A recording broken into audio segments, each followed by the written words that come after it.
Hello viewers, আসসালামু আলাইকুম। আমার এই ভিডিওটি দেশ ও দেশের বাইরে যারা দেখতেছেন তাদেরকে আন্তরিক শুভেচ্ছা অভিনন্দন রইল সামাদ কনস্ট্রাকশনের পক্ষ থেকে।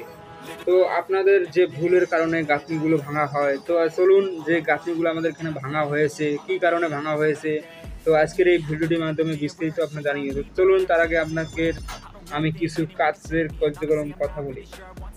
তো আপনারা যারা বিল্ডিং এর কাজের আগ্রহ ধরা আছে, তো আপনারা শাটারিং সারার পর যে আপনারা প্রথমত লেআউট গুলো দিবেন, তো আপনাদের সঠিকভাবে অবশ্যই লেআউট দিতে হবে। তো বিশেষ করে যারা দ্বিতীয় ছাদের লেআউট দেন বা তৃতীয় ছাদটি ঢালাই করবে, যে আপনাদের রাবিশ এবং ময়লা নিচে পড়ে, তো অবশ্যই ভালোভাবে সিলিং করে নেবেন, এদিকে অবশ্যই খেয়াল করতে হবে। তো আপনারা সিলিং করা শেষে তো আপনাদের পুরা বিল্ডিংটা ভালোভাবে পরিষ্কার করে নিতে হবে, নাহলে আপনাদের অনেক ময়লার স্পট দেখাবে। তো বিশেষ করে আপনারা কলমগুলো ভালো করে চিপিং করে নেবেন, কারণ অবশ্যই ভালো করে সিপিং করবেন। তো তারপরে পরিষ্কার একদম ছাদ পরিষ্কার হওয়ার পর তো আবার সিপিং করার পর তারপরে পানি মারতে হবে। পানি মারার পর একটু সিমেন্ট পানি দিতে হবে।